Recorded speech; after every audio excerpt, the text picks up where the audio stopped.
Ici Yuki de la chaîne Mizuno Shumi, je suis en compagnie de Sike et nous la remercions gracieusement pour cette interview. Donc bonjour Sike. Bonjour. Donc tout déjà, première question, en quoi es-tu cosplayé aujourd'hui? Bien aujourd'hui c'est un cosplay de Vanessa, la transformation d'Ursula dans la petite sirène de Disney. C'est un cosplay qu'on ne voit pas souvent. Et donc tu fais du cosplay depuis combien de temps? Eh bien cette année je fête mes 10 ans tout rond. C'est quand même un certain nombre d'années. Il y a très peu de cosplayers qui ont autant d'années d'expérience dans le cosplay. Raconte-nous comment tu as débuté le cosplay justement. Eh bien j'ai débuté le cosplay à cause d'une amie. Mon amie c'était Nikita, on faisait nos études ensemble et à la fin des études on avait envie de décompresser, faire un truc un peu dingue. Elle connaissait le cosplay elle depuis 1 an et elle m'a totalement initiée. Et elle m'a propulsée dedans jusqu'à ce que je puisse plus m'en passer en fait. Donc voilà, c'est à cause et grâce à elle, on va dire. Et justement, si on revient sur ton parcours, ton premier cosplay c'était quoi justement? Alors mon premier costume c'était avec Nikita en duo, c'était Sakura de Tsubasa Reservoir Chronicles. D'accord. Est-ce que tu as réalisé à ce jour différentes compétitions, même les plus grandes, donc type ECG? Eh bien oui, à ce jour, j'ai la chance d'avoir participé à beaucoup de compétitions, d'avoir représenté d'abord 2 fois la France au World Cosplay Summit en 2008 et en 2010 avec Nikita. On a été gagnante groupe ECG en 2015 avec Anchela en plus dans ce trio. Voilà, ça c'est mes 2 grosses compétitions internationales et depuis hier, je sais que je représente la France au Cosplay World Master au Portugal dans 1 mois. Donc justement, parle-nous un tout petit peu plus de cette compétition qui a lieu actuellement du coup. Laquelle? Les Cosplay World Master. D'accord, le Cosplay World Master. Bah écoutez, moi je connais pas la compétition plus que ça. On m'a annoncé qu'il y avait les sélections à Japan Party, donc pour moi c'était l'occasion de présenter un solo avec une prestation. Je sais que la finale se passe avec une répétition sur scène. Ce sont uniquement des solos, possibilité d'utiliser la vidéo, prise en compte du costume, de la prestation et de l'avis du public, ce qui est quelque chose d'assez original aujourd'hui. Donc voilà, et ça réunit beaucoup de pays dans le monde, donc c'est une belle compétition, je pense, qui s'annonce. Et on a hâte de voir tout ça.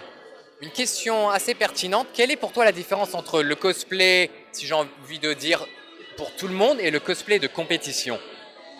Alors, y a quelque chose de très simple en fait. Le cosplay de base, n'importe qui peut en faire comme il veut. Il peut acheter son costume, incarner le personnage, le faire à moitié, le faire bien. Voilà, tout le monde est libre de cosplayer comme il le souhaite. Maintenant, en compétition, forcément, il y a des règles.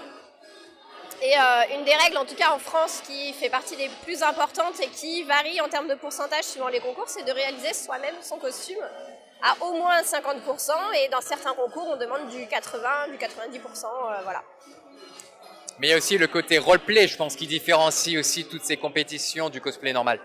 Exactement. Après, n'importe qui porte un cosplay, en général, c'est pour le roleplay. Donc on peut être complètement dans le rôle de son personnage, même en se baladant dans les allées d'une convention ou sur des photographies. Après, dans une compétition, c'est quelque chose qui est comptabilisé, pris en compte dans les notations des jurys. Alors là, c'est pareil, les pourcentages varient suivant les concours. Mais c'est quelque chose qui est très important, surtout quand il y a des passages sur scène. Des passages sur scène préparés avec des prestations, des bandes sonores, des vidéos des fois en plus. Voilà. Et donc là, justement, tu es cosplayé, admettons, tu serais sur scène. Qu'est-ce que tu pourrais faire comme prestation? Alors, si j'avais des moyens illimités, des ninjas sur scène, moi j'aimerais beaucoup faire la transformation d'Ursula en Vanessa. Parce que je passe d'une méchante pieuvre énorme en petite femme frêle et fluette, tout à fait innocente, n'est-ce pas? J'aimerais aussi bien faire, dans le passage du Disney, le moment où elle chante quand elle est dans le bateau en train de se préparer à porter sa robe de mariée. Victorieuse, elle se regarde dans le miroir en rigolant et elle voit son reflet en pieuvre et j'adore ce moment, voilà. C'est une prestation très complète. Et justement, comme tu fais du cosplay depuis 10 années, quel regard tu portes sur l'évolution de la communauté cosplay ces dernières années? Alors déjà, la communauté cosplay, elle grossit. Elle grossit de manière exponentielle. C'est vrai qu'en France, ça a mis pas mal de temps à démarrer. Ça touchait vraiment une minorité. Et je pense qu'aujourd'hui, on peut dire que c'est relativement bien connu du grand public. C'est vrai qu'il y a beaucoup plus de reportages, de documentaires sur le cosplay. Maintenant, il y a des livres aussi qui sortent sur le cosplay. Il y en a de plus en plus. Donc je pense que les gens sont de plus en plus informés. C'est quelque chose ça se démocratise pas, on n'en est pas là, mais ça paraît peut-être moins étrange qu'avant. On commence à comprendre ce que c'est et à moins le tourner en dérision et à le prendre un peu plus de manière sérieuse. Surtout avec ces concours internationaux qui montrent que le cosplay, c'est de l'amusement certes, mais ça peut aussi atteindre des niveaux quand même assez conséquents avec beaucoup de préparation, beaucoup de techniques, beaucoup d'enjeux aussi pour certains pays. Donc voilà, le cosplay c'est un loisir certes, mais ça peut être très sérieux et voilà, il y a des compétitions comme dans n'importe quel sport en fait. Donc voilà, je pense que voilà, aujourd'hui c'est pris en sérieux, ça commence à se faire connaître et ça fait plaisir maintenant de voir toutes les générations qui s'y intéressent. On voit des cosplayers de plus en plus jeunes démarrer. C'est vrai que maintenant il y a beaucoup de mineurs qui demandent à participer au concours et des fois c'est tout à fait possible, il n'y a pas de problème. Et puis on voit aussi les autres générations, les plus anciennes. Il y a du cosplay en famille parfois et moi je trouve ça très touchant de voir des familles entières qui se cosplayent, même si c'est pas forcément pour aller sur scène mais pour le fun. C'est toujours hyper sympa de voir que ça peut rassembler en fait au travers des générations et ça c'est incroyable. Et donc toi justement, si tu nous parles de l'ensemble de tes cosplays, qu'est-ce que tu as pu réaliser exactement? Qu'est-ce que j'ai pu réaliser, c'est-à-dire comme différents cosplays? Voilà, je ne vais pas tous les citer, parce que bon, j'en compte pas loin d'une centaine, je pense, maintenant. Donc, je sais pas, ça a beaucoup varié. C'est vrai qu'au début, j'étais beaucoup dans le manga, l'anime japonais, plutôt des choses à la base qui étaient actuelles et tendances. Maintenant, j'ai tendance à suivre vraiment mes envies, mes coups de cœur. Alors, ça va de la série Game of Thrones, par exemple, au film Van Helsing, aux jeux vidéo Injustice. Il y a vraiment de tout. J'essaye de varier les univers. Il y a du Disney, bien sûr, du film d'animation. J'essaye de ne pas m'attacher à un seul style. Maintenant, il faut vivre avec la réalité du temps. Je commence à vieillir, donc les petites filles, ça ne sera plus trop possible. Mais ouais, on avance et puis je pense qu'il faut un peu toucher à tout ce qui nous fait plaisir, quoi. Mais est-ce que tu as par exemple une préférence donc, entre les costumes de type tissu, armure, cuir? Est-ce que tu as une préférence? Alors moi, les costumes que j'ai tendance à préférer, c'est ceux qui mélangent un peu de tout. J'ai tendance à m'ennuyer quand je suis toujours sur la même technique et j'aime bien quand un costume présente une variante de technique. Je pense à celui de Madame Divinité, qui est un costume du comics Lady Mechanica, qui mélange justement du tissu couture pure et dure, de l'application de broderie, de la peinture sur tissu, mais aussi des parties d'armure avec des bijoux que j'ai dû faire en Herbla, avec des gemmes en résine, une coiffe. Enfin voilà, il y a vraiment, c'est le costume sur lequel j'ai pris le plus de plaisir parce qu'il y avait un peu de tout. C'est vrai qu'à la base, j'ai commencé sur le tissu parce que c'était ce que je savais à peu près faire et qui m'effrayait le moins. Mais finalement, quand on se met à toucher à tout, même si c'est un petit peu, on se dit que c'est possible de faire aussi du full armure, comme ça a pu être fait sur les Shiva Sisters de Final Fantasy XIII avec Nikita. Voilà, j'ai pas vraiment de préférence. J'aime bien toucher à tout, varier les plaisirs, voilà. J'ai envie de dire, c'est ce qu'il faut. Et en moyenne, tu passes combien de temps pour réaliser un cosplay? Sachant que bon, voilà, je sais que ça varie énormément, mais en moyenne. Franchement, il y a pas de moyenne. Je vais te dire, mes costumes, il y en a que j'ai fait en un jour et il y en a que j'ai fait en un an. Donc la moyenne, ça serait donc 6 mois, bien que ça ne soit pas la majorité de mes costumes. C'est pour effectivement les gros concours que je réserve les costumes qui me prennent le plus de temps, le plus de budget aussi. Je sais que sur par exemple les costumes de finale ECG, on y a passé 5 mois bien intensifs. Parce que voilà, c'est que du tissu, mais il y a énormément de broderie à la main et ça c'est très très très très long, voilà. Donc maintenant, pour l'ensemble des cosplayers qui vont nous regarder, pour toi un bon cosplayer c'est quoi? Pour moi un bon cosplayer c'est celui qui n'oublie pas de s'amuser, qui n'oublie pas qu'il fait ça parce que c'est un hobby pour le plaisir. Parce que le plaisir qu'on prend à incarner un personnage qu'on affectionne, ça se voit, ça se ressent, c'est communicatif.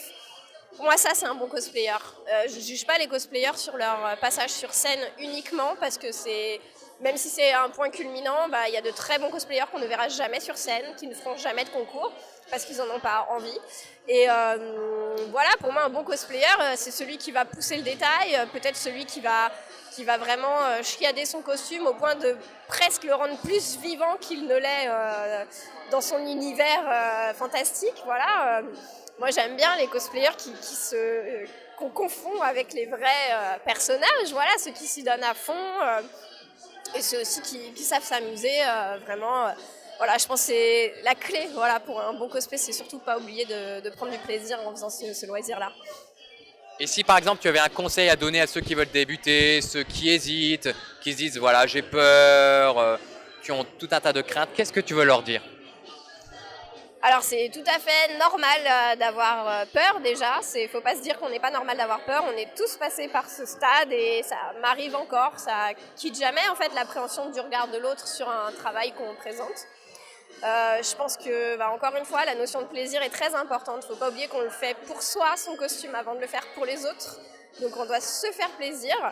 Et quand on débute, peut-être pour s'encourager au départ, commencer par quelque chose de simple. Essayez de pas tout de suite aller faire des choses qui nous dépassent. Voilà, commencer petite difficulté par petite difficulté et petit à petit se challenger pour aller toujours plus loin si c'est ce qui nous fait envie. Après, si on veut rester dans du simple, il n'y a pas de problème du tout avec ça. Voilà. Mais pas oublier de se faire plaisir et de choisir un personnage vraiment pour lequel on a un coup de cœur pour se motiver à fond.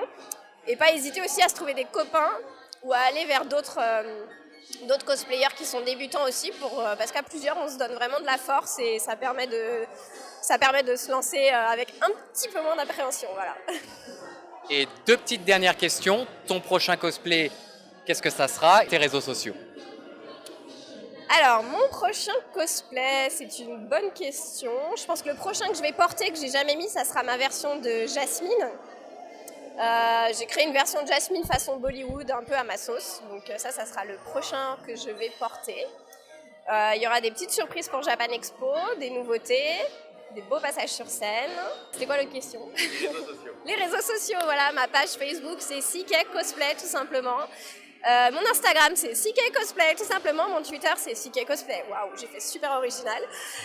Donc voilà, n'hésitez pas à m'envoyer des messages, les réseaux sociaux ça sert à ça, donnez vos impressions, si vous avez des envies, des conseils, voilà ça sert à ça. Moi je suis toujours contente d'avoir de l'interaction avec l'extérieur, donc n'hésitez pas.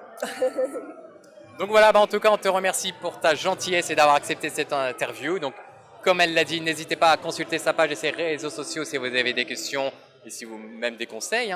Et voilà, on te remercie beaucoup. Donc c'était CK Cosplay. Merci à tous.